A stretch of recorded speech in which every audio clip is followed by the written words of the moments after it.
Hey guys, it's Chad from Dirt Poor TV. Today we received a UTV heater. This is from Cooper's Products. It is their ice crusher cab heater. We're going to install it in a 2017 XP1000 with ride command. So with the ride command, it's a little bit different of a system than one without, but we have the heater for ride command, and let's get it open and take a look at what we got. Okay guys, here's everything displayed, laid out. This is the ice crusher kit with the max stat. So there's all your hoses, zip ties, all your vents, mounting hardware, bracketry, switches, on and off switch for inline on your antifreeze, Ys, grommets, wiring harness, the max stat ice crusher heater kit, which is extra, and then your heater core with blower motor and instructions. So like I said, this is 2017 Ride Command XP1000. What we'll do is we'll pull 4 bolts off the windshield, get the windshield off, take off this front cover with the 2 clips here. That's simple.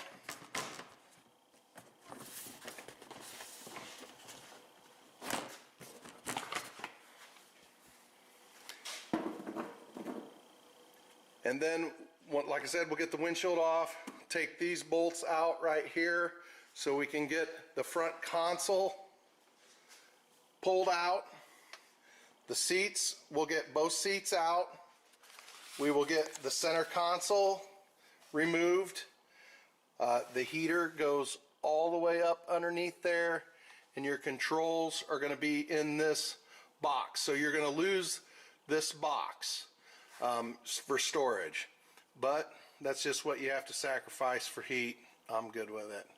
So we'll get all these things pulled off of here and start the install. Okay guys, let me tell you what we've got completed so far. Everything that needed to be removed, the cowl, the console, all that is out. Down here, the first step is to drill the 2 holes. You use your template. What we did was we just used a snap punch, and we taped the template up there. We snap punched the center holes. Take your template off. Use their supplied drill bit and hole saw.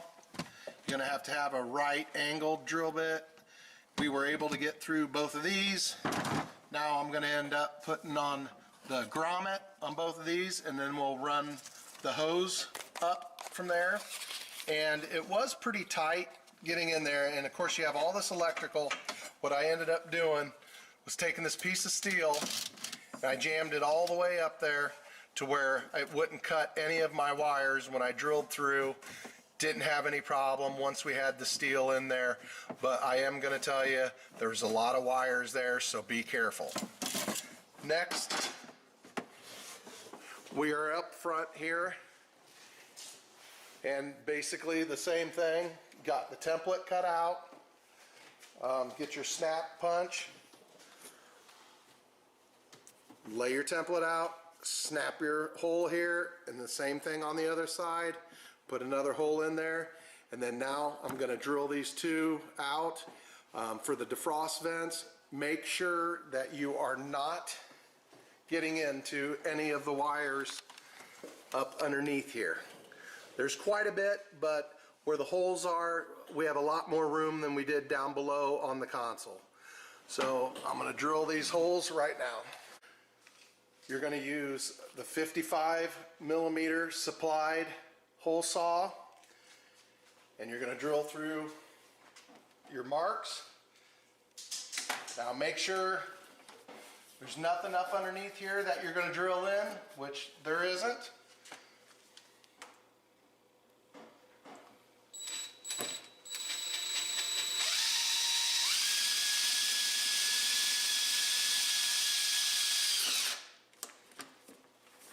double check. Looks good.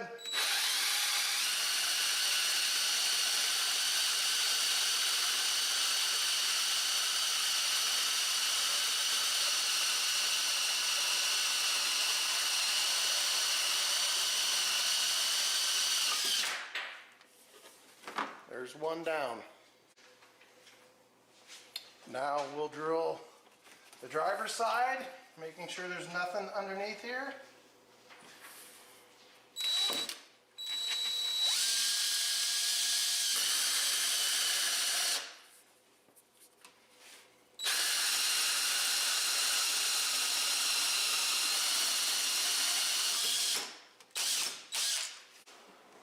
All right, we already got the front hose down through the console and it's run to the front. You are going to have to lube up the hose with some dish soap and water. Now we're going to run the rear hose to the back of the machine. Which way do you want it to go, Bacon? Keep going? Yep, we got it. Stick it right down. Here you go.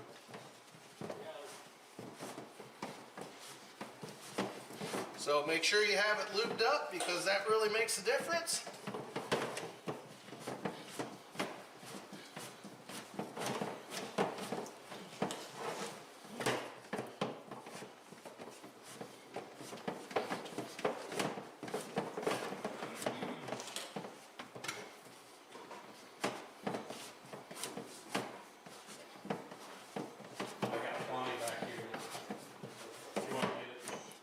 Yeah, just keep going and we'll keep about a foot up here like it says. Okay, there's a foot. Looks good. Guys, we're on to the back here. We're getting ready to put in our, splice in the shut off. And up in here, if you can see, that's where we're going to put it, to where you can access it from the oil door from the inside of the vehicle.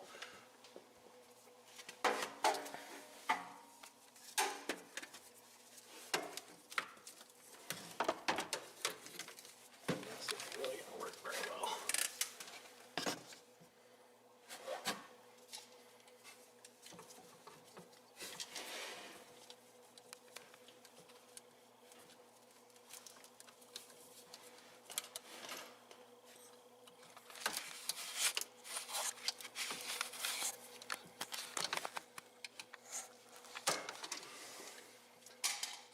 So Bacon's going to pull that out there. He's going to install the shut off.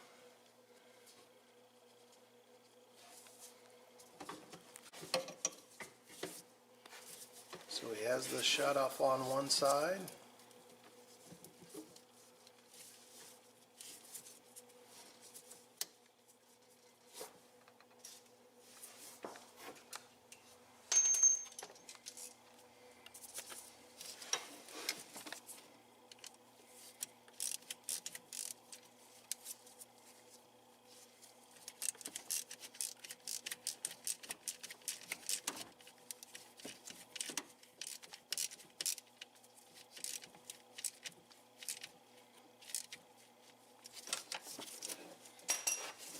That's just going to get And we'll zip tie it right like that. right in the center. And you're able to access that through the door from between the seats. That'll work out good. Right here is the max stat. Make sure you follow your instructions on assembly of the max stat. Say about an inch to an inch and a half is what you want to cut out of this hose.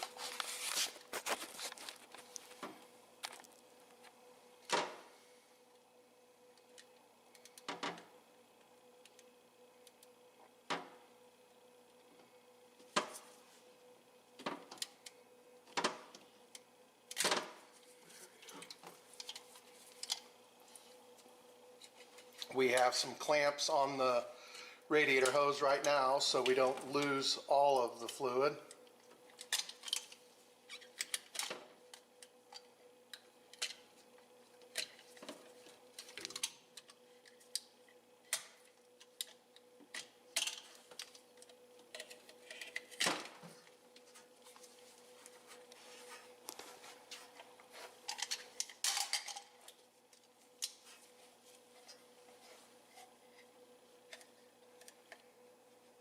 like Bacon says, instructions said to cut 1 inch to 1.5 inches out of that hose.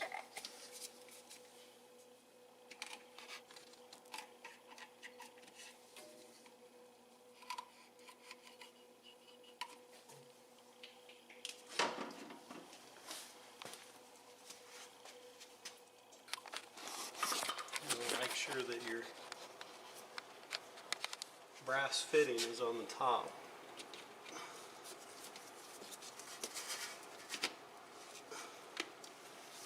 And it's going to have to be angled out just a little bit so it doesn't rub on the motor at all.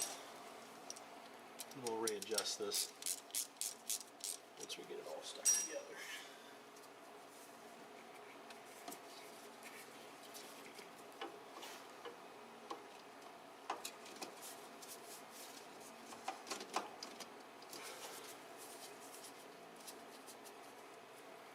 I apologize for the camera angle on some of this. A lot of the areas are just so tight you can't even fit your hands in there, so it's hard to get a camera in there and work in the same spot. And that should be enough hose. He's cutting the hose to length. That's run all the way up through the center console. And this is the one that goes on your brass fitting out of the max stat.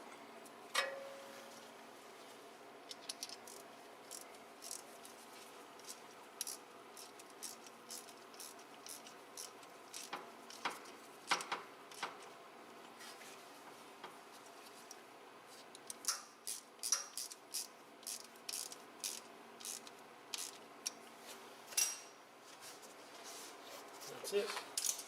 Can be zip tied. We'll get that all zip tied later after we get everything ready. That should work out really good.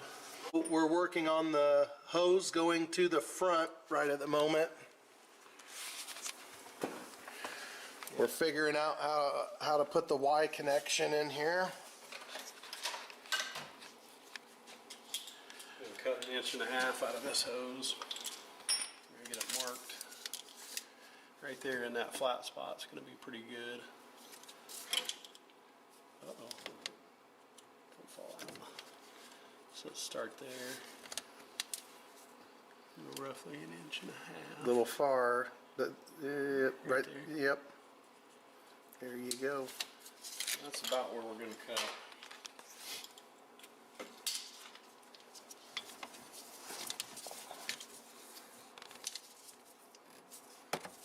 Trying to get the clamps on here so we don't lose very much antifreeze.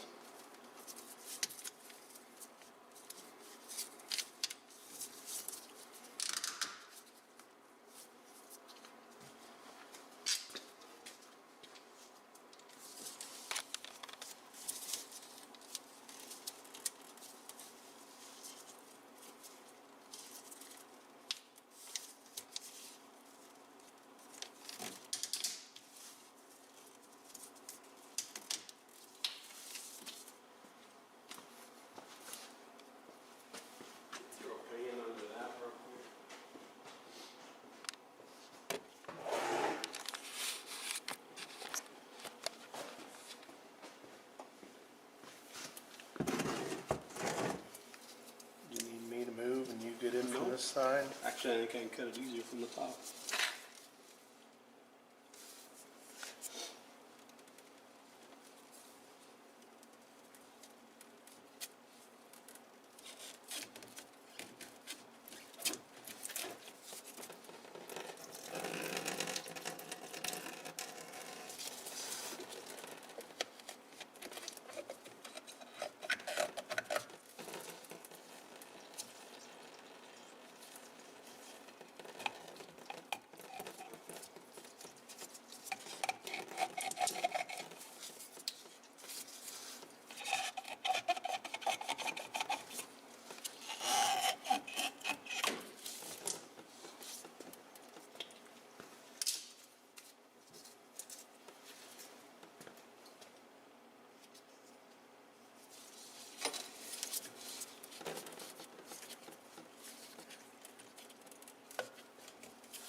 this so it doesn't get kinked.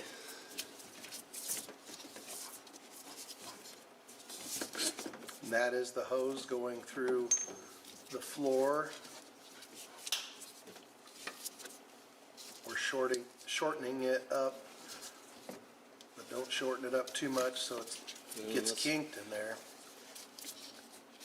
So to find a good spot to where we can zip tie it once it's, we're going to cut it a hair long right now.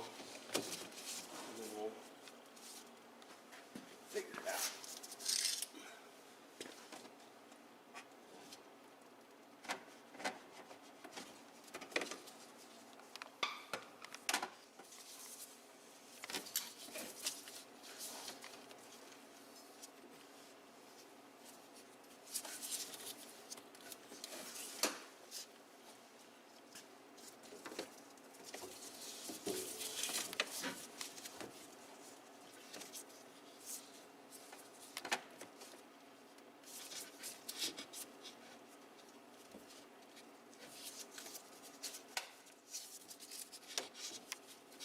Probably cut some more. Yeah, cut about another 5 inches off of there, at least 6. Just about like that. That gives us room to zip tie up there. It's sitting right about there.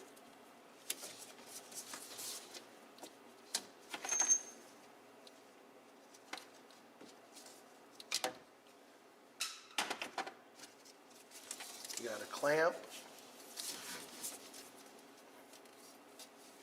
Yes, you do. You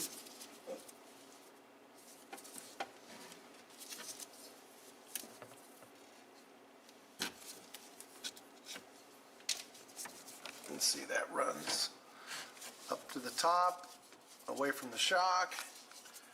We can mount to the frame, zip tie to the frame in several spots. Twist it just a hair.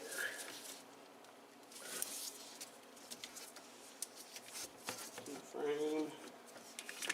To the frame. Back in with those wires. That looks good, just like that. This is day 2, which last night we only worked on it for about 2 hours. We didn't quite follow the instructions. We had 2 people working on it. I kind of did the disassembly up front, drilled the holes for all the venting system, and Bacon worked on the plumbing. So I took the front half of the instructions and he took the back half. So where we're at today is installing the heater core system from the ice crusher heater, and I have to drill a couple holes up here and I'll show you how to do that. Okay, so what you need is a 1/4 inch drill bit, and you need to drill this bottom one out all the way through the firewall, and then you'll take their self-tapping screw that they supply, and that's going to go into the top one, and that's for your bracketry.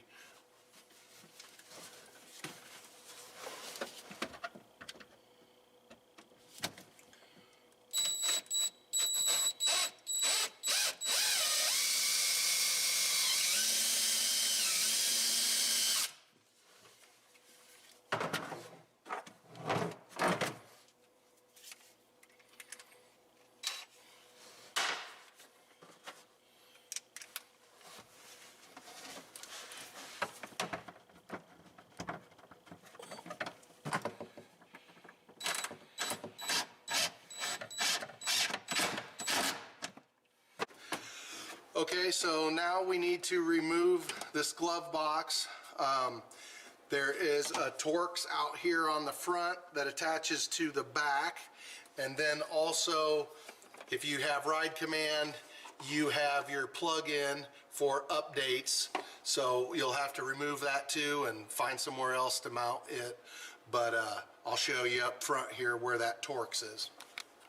So up front here there is a bracket right here, and it goes down to the back of that glove box, and I've already removed the Torx screw, so that glove box should be able to come right out. I will have to remove that USB plug-in.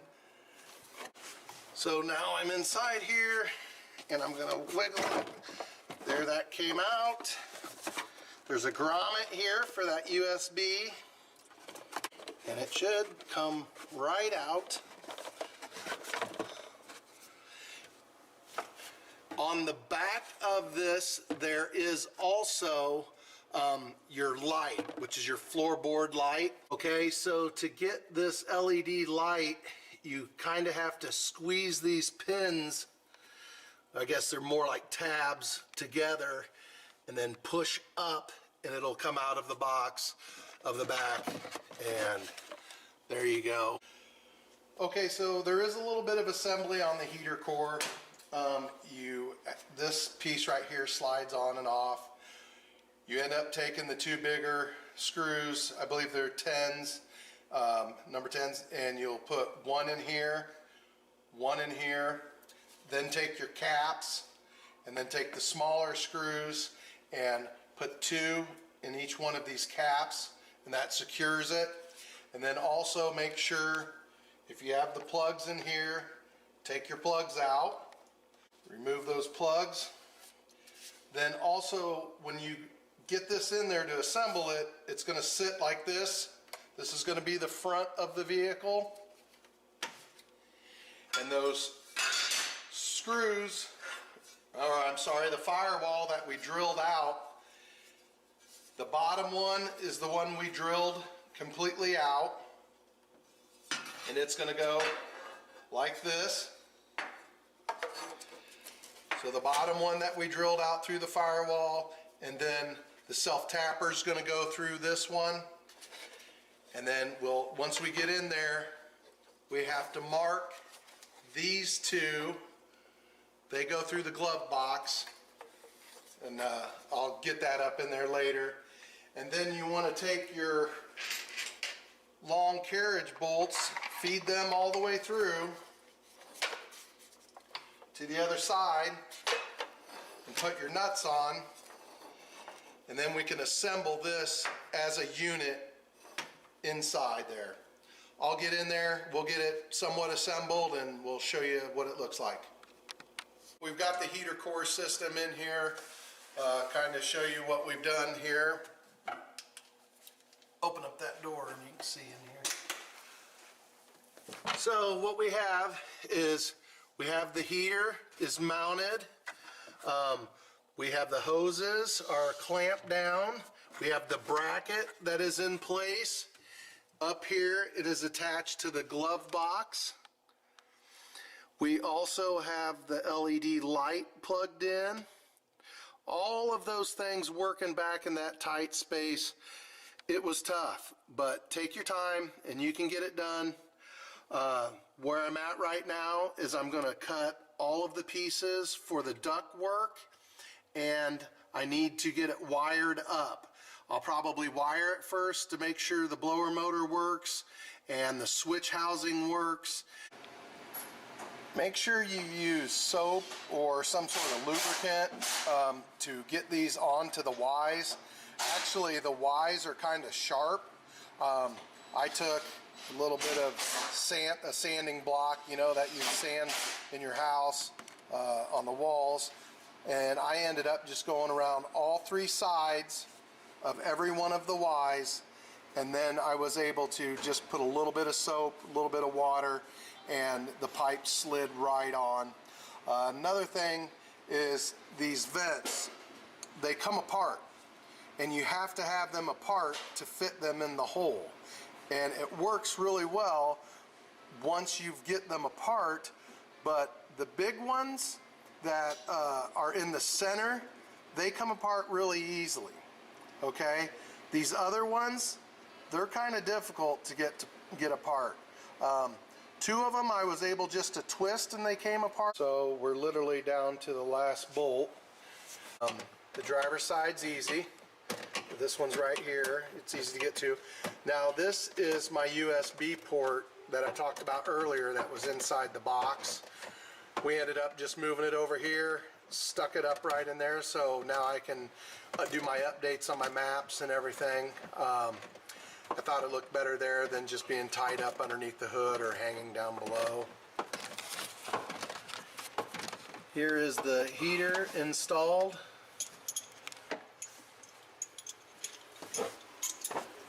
Vents.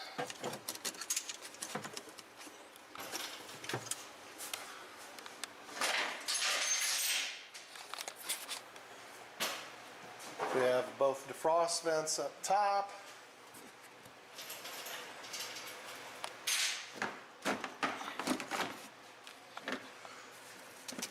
All the piping underneath there.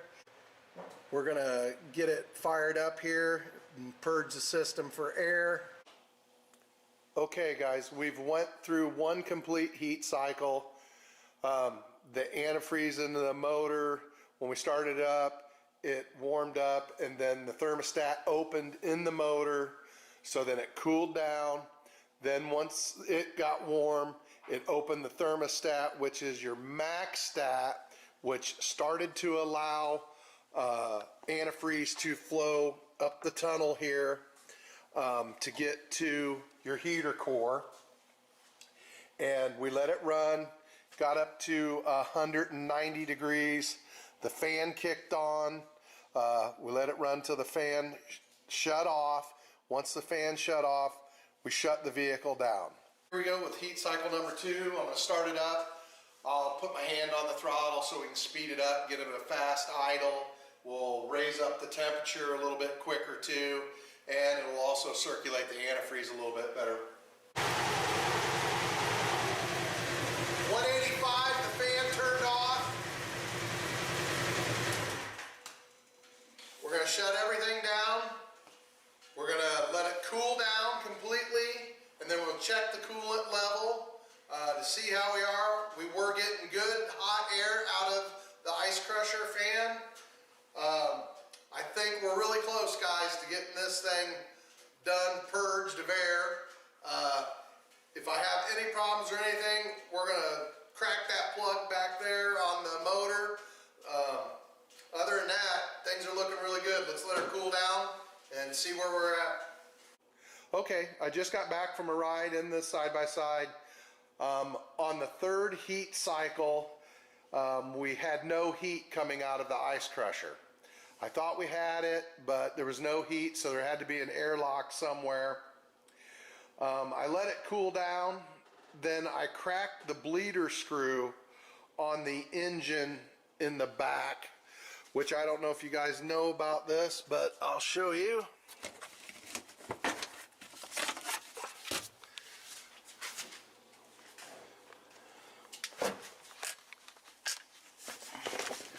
Okay.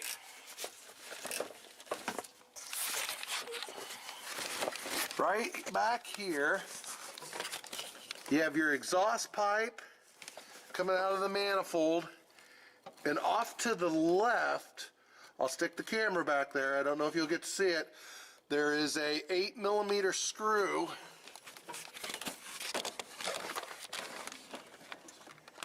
There's an 8mm screw right next to the manifold, and that is your weep hole that you can purge the system.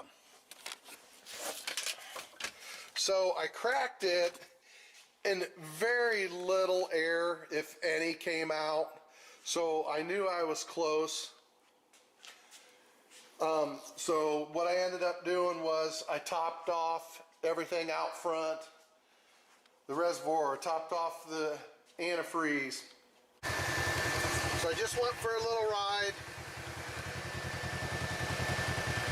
I am 178 degrees on temp. I'm going to do a little shot in here, see where we're at.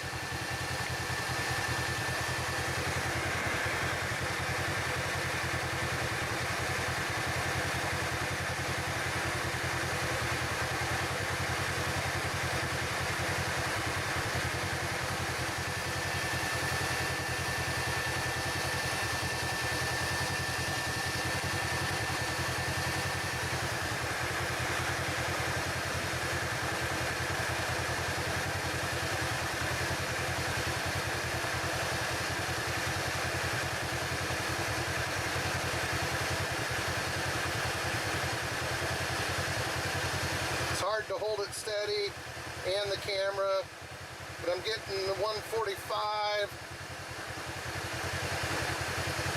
Of course, the temperature's going up sitting here, 183.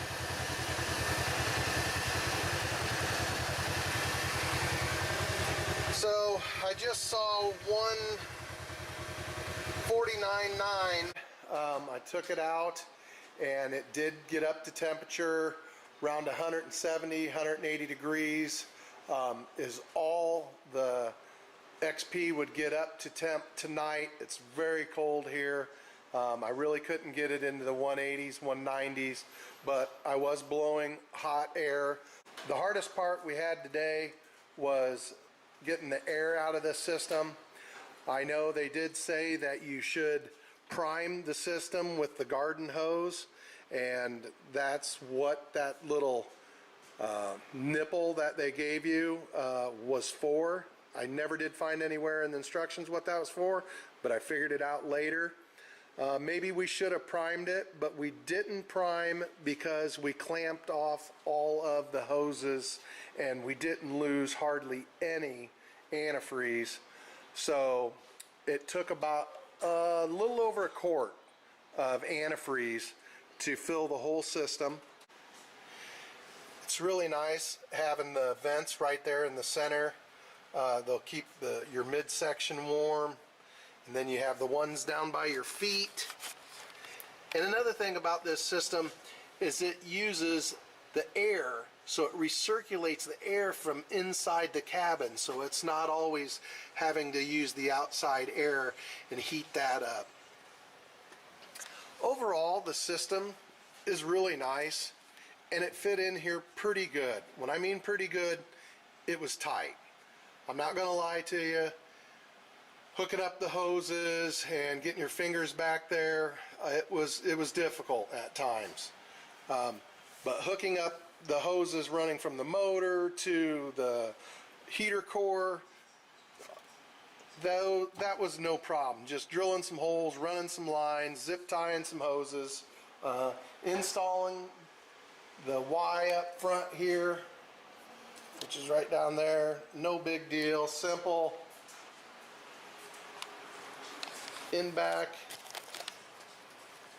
the max stat, very easy to hook up, and I ran the hose up there, and then my shut off is right up in there, so I can reach the shut off from your access door. Pull the access door, shut off's right in there. But it's a really good system. I'm going to try it out. Leave some comments below. I will chime in and leave some comments after I try it for a while. If you like this video, give us a thumbs up. And also don't forget to subscribe so you can be updated on future videos. Thanks for watching Dirt Poor TV.